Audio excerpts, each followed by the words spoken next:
Action. So, hi, Miss Regina. It's very nice to meet you. Hi, Ava. So, I have 3 questions for you. So, number one, who are you? Well, my name is Regina Brayboy, and I am an author of a new children's book, Finding Young Charlie. I live in Virginia, and I love the idea that we all have a young Charlie in our family history. So I'm working very hard to help other individuals find their young Charlie. Now it makes me want to go check if I have a young Charlie. Yes, you do have a young Charlie. So, why do you want to do what you do? Because I think it's very important for us to preserve our history, and the way it starts is at home. It starts with our own families, and you may not be excited about your entire family tree, but I bet you there's one individual, one ancestor that you can get excited about. And once you get excited and you start preserving that person's history, you'll find all kinds of stories, and it's like peeling an onion, and then you will be so proud because you will know what your ancestors did to survive, which is why you are here today. And I have one more question. If you had anything you could say to young kids that you needed when you're younger, what would you say? I tell you, talk to your elders, ask questions, interview them like you're doing with me, because you're going to discover they have a lot of memories, a lot of stories that they don't think anybody's interested in. And then later on in your life, when your elders have passed, whether it's your grandmother, your mom, I know that's a hard thought to think about, you're going to come up with all these questions and you're going to say, I wish I had asked my elder that question. So starting very, very young, ask questions of your elders. And, you know, not just when is your birthday, which is important, but ask them to tell you stories about what it was like when they were growing up, stories about what was going on in the world, what was going on in the family, and then tell them to tell you about the elders that they knew. And then before you know it, you will have 2 or 3 generations of stories. And I have things right now that I wished I'd asked my mom. And my grandfather, who was born in Kentucky, and I wrote about his dad. Well, my grandfather died when I was 10. And I wish I had asked more questions. But when you're 10, you don't think to ask those questions. You think they're going to be there forever. And so now that I have found his father as part of my family history, I'm like, I wished I'd asked my grandfather about his dad.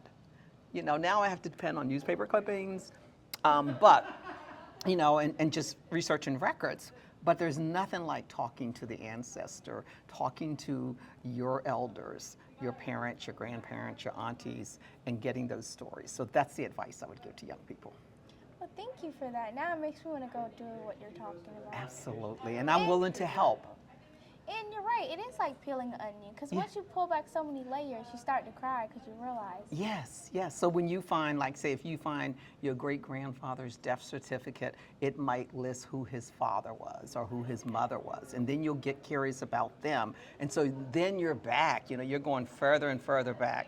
And of course, the challenge for African Americans, for black folks, is that when you hit slavery, sometimes it's very hard to find the records, before that, because a lot of times the slaves were not recorded with full names. And then when people came out of slavery, they just took names. And so the name that you might think is sort of the family name, you know, it may be a name that your ancestor just took. And so as you do DNA, which I also encourage as you get older with your mom to think about, you will start to pick up some other things, because DNA does not lie. So whoever your real ancestral line is, if any of those people have done their DNA, then you're going to find out even more. So it's very exciting. Yeah, it sounds really exciting, because you never know. You never know. Who knows? My grandfather could be Thomas Edison. You never know. And actually, you know, we all get connected in some way. And so with my grandfather, I almost missed him. My great-grandfather, I almost missed him. I was looking through records, and he has a name that's a common name, Charles. Sometimes it's said Charlie. Sometimes it's spelled Charlie, sometimes Charley. And so as I was trying to find him, and then these clippings would come up, and I had to make sure, is that my Charlie? Is that my Charlie? And so, like, I came across a story that Charlie was a trapper on the Dix River, and that he trapped an otter. And my first thought was, I don't think that's my Charlie. So I kind of put it aside. And then later on, I cross-referenced some stuff, and then I realized, oh my God, that's my Charlie. Here he is in 1891, and he's captured an otter. You know, so that was a very exciting find that I almost missed. And then the other thing that's really scary for me is I almost missed Charlie altogether. I thought I was just going to find that stuff about my grandfather, and another historian said, oh, I found your grandfather's father. And so here I am, you know, much older, and all my life I didn't know about Charlie. And just think how my world would have changed and how I would have thought about myself if I knew about Charlie. Early on. Yeah, so we all have a Charlie.